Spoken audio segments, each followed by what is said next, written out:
The rain was relentless, mirroring the storm inside me. Barnaby, a 43-year-old architect in Seattle, had always prided myself on my ability to build, to create, to provide stability. I built a life with my wife, Rowena, brick by loving brick, or so I thought. We'd been together for 15 years, married for 12. I loved her with a fierce, unwavering devotion. She was a graphic designer, creative and vibrant, a perfect complement to my grounded nature. Our life wasn't perfect, of course. We had our disagreements, our moments of frustration. But underneath it all, I believed there was a solid foundation of love and trust.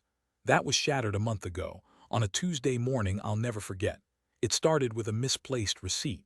I was tidying up my home office, something I rarely did, but Rowena had been hinting at my messiness lately. As I sorted through a pile of papers, a small, crumpled receipt fell out. It was from a restaurant I didn't recognize, a fancy Italian place downtown. The date was last Thursday, a night Rowena had told me she was working late on a project. My stomach clenched. I tried to rationalize it.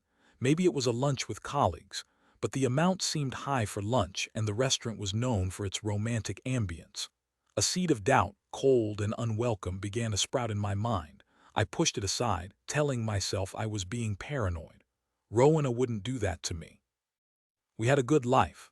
We were happy, weren't we? But the seed had been planted and it began to grow, fed by suspicion and unease. I started paying closer attention to Rowena's behavior. She seemed distant, preoccupied. Her phone, usually left carelessly on the kitchen counter, was now always within reach, guarded like a precious secret. She'd flinch if I got too close, her fingers flying across the screen to hide whatever she was doing. One evening, while Rowena was in the shower, I couldn't resist the urge to check her phone. I know, it was a violation of her privacy. But the doubt had become unbearable, a gnawing ache in my chest. I told myself I just needed reassurance, proof that I was wrong. Her phone was locked, of course. But then I remembered her birthday. I typed it in and the screen unlocked. My heart pounded in my chest. I felt a mix of guilt and anticipation, dreading what I might find. I went straight to her text messages. There were several conversations with a number I didn't recognize. The messages were innocuous at first, just casual banter. But as I scrolled further back, the tone changed. The messages became flirtatious, then intimate, then explicitly sexual. My blood ran cold. I felt like I'd been punched in the gut. The messages were filled with pet names, inside jokes, and plans for secret rendezvous. It was undeniable. Rowena was having an affair. I didn't read any further. The nausea rose in my throat, choking me. I slammed the phone down on the counter, the sound echoing in the silent bathroom. I stumbled out of the room, gasping for air. The world seemed to spin around me, the walls closing in. Rowena came out of the shower a few minutes later, her face flushed and her hair wrapped in a towel. She smiled at me, a smile that now felt like a cruel mockery. "Everything okay, Barnaby?" she asked, her voice casual. I couldn't speak. I just stared at her, my eyes filled with pain and disbelief. She frowned, her smile fading. "What's wrong?" she asked, her voice laced with concern. I picked up her phone and held it out to her, my hand trembling. "Explain this," I managed to choke out. She took the phone, her eyes widening as she saw the screen. Her face drained of color and she gasped. "Barnaby," she stammered, her voice barely a whisper. "Who is he, Rowena?" I demanded, my voice rising. "Who is he that you're betraying me with?" She didn't answer. She just stood there, her eyes filled with tears. The silence stretched between us, thick and suffocating. "His name is Quentin," she finally said, her voice barely audible. "Quentin." The name meant nothing to me. "Who is Quentin?" I asked, my voice shaking. He's a colleague," she said, avoiding my gaze. "He works in the marketing department at my firm." "A colleague," I repeated, my voice laced with disbelief. "You're having an affair with a colleague?" She started to cry, the tears streaming down her face. "It just happened," she sobbed. "I didn't mean for it to happen, it just happened," I repeated, my voice rising. "What does that even mean? You didn't mean to betray me, you didn't mean to lie to me, you didn't mean to break my heart." She sank to the floor, her body shaking with sobs. "I'm so sorry, Barnaby," she cried. "I'm so sorry," but her apology meant nothing to me. The damage was done. The trust was broken. The love I had felt for her was now tainted with betrayal and pain. I spent the next few days in a daze, numb and disoriented. I went through the motions of my life, but I felt like a ghost detached from reality. I couldn't eat, I couldn't sleep, I couldn't think. All I could feel was the crushing weight of betrayal. Rowena moved out of the house, taking only a few belongings. She stayed with a friend, giving me space to process everything. But the space didn't help. The silence in the house was deafening, filled with the echoes of our past happiness. I considered forgiving her. Maybe we could work through this, rebuild our relationship. But the thought of her with Quentin, of her lying in his arms, filled me with a rage I couldn't control. I knew I couldn't forgive her. The trust was gone, and without trust, there was nothing left. I decided to hire a private investigator. I needed to know everything. I needed to understand how this could have happened. I needed to know if Quentin was just as invested as Rowena was. I needed to know just how deep this betrayal went. The investigator, a woman named Antoinette, was efficient and discreet. Within a week, she had a file full of information about Quentin. He was divorced in his late 30s and had a reputation for being a womanizer. He'd had several affairs with colleagues in the past, leaving a trail of broken hearts in his wake. Antoinette also uncovered some disturbing information about Quentin's finances. He was deeply in debt, owing money to several different creditors.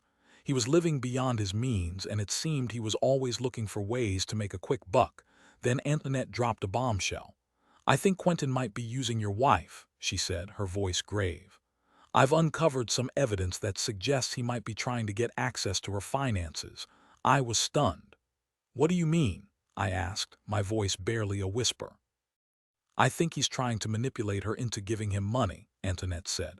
"He's probably playing on her emotions, telling her he's in trouble and needs her help." The thought of Quentin using Rowena, manipulating her for his own gain, filled me with a cold fury. He wasn't just betraying me. He was exploiting her vulnerability. I confronted Rowena with the information. She was shocked and horrified. She had no idea about Quentin's financial problems or his past affairs. She had been completely blinded by her infatuation with him. "I can't believe I was so stupid," she said, her voice filled with shame. "I thought he loved me. I thought he was different. He's a con artist, Rowena," I said, my voice hard. "He's using you for your money." She broke down, sobbing uncontrollably. "What have I done?" she cried. "What have I done?" I decided to take action. I contacted Quentin's employer and presented them with the evidence Antoinette had gathered. They launched an internal investigation, and Quentin was quickly fired. I also contacted the authorities and reported Quentin for fraud. They opened an investigation into his financial dealings, and it seemed likely he would face criminal charges. Rowena and I started talking again. She was remorseful and ashamed, and she seemed genuinely committed to making amends. But the trust was still broken. I didn't know if I could ever fully forgive her. One night, Rowena called me, her voice trembling. "Quentin came to my apartment," she said, her voice filled with fear. "He was angry and threatening. He said I ruined his life." I rushed to her apartment, my heart pounding in my chest. I found her huddled in a corner, shaking with fear. Quentin was gone. I called the police, and they launched a search for Quentin. He was eventually arrested a few days later, trying to flee the state. He was charged with harassment and making threats. Rowena and I started attending therapy together. We talked about our problems, our mistakes, our hopes for the future. It was a long and difficult process, but we were both committed to trying. I don't know what the future holds for us. Maybe we can rebuild our relationship, maybe we can't. But I know one thing for sure: I will never forget the pain of betrayal. It's a scar that will always be with me, a reminder of the fragility of trust and the devastating consequences of infidelity. 6 months later, the legal proceedings against Quentin concluded. He was found guilty of multiple counts of fraud and harassment. He was sentenced to 5 years in prison. Rowena testified against him, her voice strong and unwavering. She was finally free from his grip. Our therapy continued, slowly and painfully. We unearthed years of suppressed feelings, unspoken resentments, and unmet needs. We learned to communicate more effectively, to listen more attentively, to be more honest with each other. The road to recovery was long and arduous, filled with setbacks and moments of doubt. But we persevered, driven by a shared desire to salvage what was left of our marriage. We rediscovered the love that had once bound us together, a love tempered by experience and strengthened by adversity. One evening, as we sat on our porch watching the sunset over the Puget Sound, Rowena turned to me, her eyes filled with tears. "Thank you, Barnaby," she said, her voice soft. "Thank you for giving me another chance." I took her hand, my heart filled with a mixture of hope and trepidation. "We'll get through this, Rowena," I said, my voice steady. "We'll get through this together." The rain had stopped and the sun was shining through the clouds, casting a golden glow on the city. For the first time in months, I felt a glimmer of hope. Maybe, just maybe, we could find our way back to each other. Maybe we could rebuild our life, brick by loving brick, stronger and more resilient than before. The betrayal had left its mark, but it had also taught us a valuable lesson: that love is not a given but a choice, a commitment, a constant act of building and rebuilding. And we were willing to keep building together. Looking back, I realized that Rowena's affair, as devastating as it was, forced us to confront the underlying issues in our marriage. It exposed our vulnerabilities and challenged us to grow as individuals and as a couple. It was a painful and transformative experience, one that ultimately brought us closer together. And Quentin, he became a cautionary tale, a reminder of the dangers of deception and manipulation.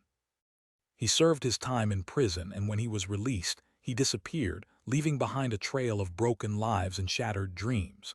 He was a ghost of the past, a dark chapter in our story that we had finally closed. Life is unpredictable, full of unexpected twists and turns, but it's how we respond to those challenges that defines us. Rowena and I chose to fight for our marriage, to confront our demons, and to rebuild our life from the ashes of betrayal. It wasn't easy, but it was worth it. Because in the end, love is the most powerful force of all, capable of healing even the deepest wounds. And sometimes, it takes a storm to reveal the strength of our foundation.